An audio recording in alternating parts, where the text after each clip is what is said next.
மக்களே வணக்கம். நல்லா இருக்கீங்களா? சாப்பிட்டீங்களா? நான் இப்பதான் சாப்பிட்டுட்டு இருக்கேன். மீன் குழம்பு, குழம்பு மீன், பொரிச்ச மீன் சாப்பிட்டுட்டு இருக்கேன். மக்களே ஒரு விஷயம் சொல்லணும், அதனாலதான் எனக்கு மனசு சரியில்லாம சாப்பிடாம கூட இப்ப அந்த மெசேஜ் உங்களுக்கு போடுறேன்.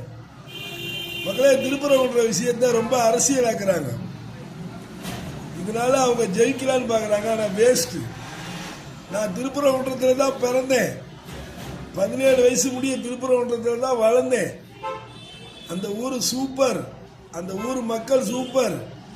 இப்ப சொல்ற அவங்க தீபத்தூண்ல நம்ம விளையாண்டுருக்கேன், தர்கால படுத்திருக்கோம், பின்னாடி இருக்க காசி விஸ்வநாதர் கோயில்ல விளையாண்டுருக்கோம், முருகன் கோயிலுக்கு 100 ட்ரிப் போயிருக்கோம், முருகன் கோயில்ல 100 ட்ரிப் போயிருக்கிறோம். இப்ப அவங்க அரசியல் பண்றாங்க. வேஸ்ட் பிரச்சனை. மக்கள் யாரும் அது பக்கம் சாயாதீங்க. மனிதனாகவே வாழுங்கள், மனிதனாகவே நினைங்கள், மனிதனாகவே இருங்கள். ஓகேங்களா? திருப்பரங்குன்றம் அழகான ஊரு. முருகனோட சரண பொய்களை தான் நீச்சல் அடிச்சு பழகுனேன். அதனால அந்த ஊரை பத்தி பேசுறதுக்கு எனக்கு உரிமை இருக்கு. எனக்கு இப்ப அதை நினைச்சு ரொம்ப வேதனையா இருக்கு. அரசியல் பண்றாங்க, எல்லாருமே அரசியல் தான் பண்றாங்க. யாருமே ஒதுங்கி போகல. நான் எதுக்கு போராடிட்டு வரணும்? அவங்க தேவைக்கு அவங்க செய்யறாங்க, இவங்க தேவைக்கு இவங்க செய்யறாங்கன்னு சொல்லிட்டு அவங்க அமைதியா போலாமே. எங்கெங்கயோ இந்த கூட்டத்தை கூட்டிட்டு வந்து எங்கெங்கயோ இந்த கூட்டம் சேர்த்து என்னத்துக்கு? அதெல்லாம் வேஸ்ட். மக்களா வாழணும், மக்கள் நல்லபடியா வாழணும், நிம்மதியா வாழணும். அயோத்தி மாதிரி தான் ஆக்கணும் தமிழ்நாட்டுன்னா. எதுக்கு அப்புறம் தமிழ்நாடு? அதுக்கு திருப்பரங்குன்றம் எதுக்கு ஒரு பேரு? அயோத்தின்னு வச்சுக்கோங்களேன். அது ரொம்ப தப்பான செயல். மனசு ரொம்ப கஷ்டம்.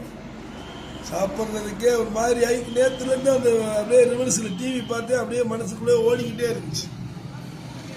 முருகன் கோயிலுக்கு பாருங்க, முருகன் கோயிலுக்கு போய் பாருங்க. நம்ம முன்னோர்கள் எப்படி எல்லாம் நம்ம சிற்பங்களை செதுக்கிருக்காங்க, நம்மள கோயிலை வழிபட வச்சிருக்காங்கன்னா அங்க தெரியும். மேல காசி விஸ்வநாதர் கோயிலுக்கு போங்க, அக்னி நட்சத்திர வெயில்ல போனாலும் தண்ணி கிடைக்கும் குடிக்க. இதெல்லாம் நம்ம முன்னோர்கள் நம்மளுக்காண்டி உருவாக்கி வச்சது. தர்காக்கு போங்க, ஒரு அமைதியான நிசப்தம் கிடைக்கும். இதெல்லாம் யாரும் சும்மா நேற்று இன்றைக்கு இல்லை, எல்லாம் வரலாறு பொறிக்கப்படுற காலத்துக்கு முன்னாடி உள்ளது. இப்ப எல்லாத்தையுமே சர்வசாதாரணமா அரசியலுங்கிற பேர்ல அழிக்க பாக்குறாங்க. மக்களை யாரும் போவாதீங்க, யாரும் ஆதரவு கொடுக்காதீங்க. திருப்பரங்குன்ற ஜனமே ஆதரவு கொடுக்கல, நீங்களும் கொடுக்காதீங்க. இதை என்னை தவறா போட்டுதான் என்னை மன்னிச்சுக்கோங்க. என் மனசுல பட்டதை நான் சொல்றேன். ஓகேங்களா? நன்றி மக்களே, நன்றி. வச்சிடுறேன்.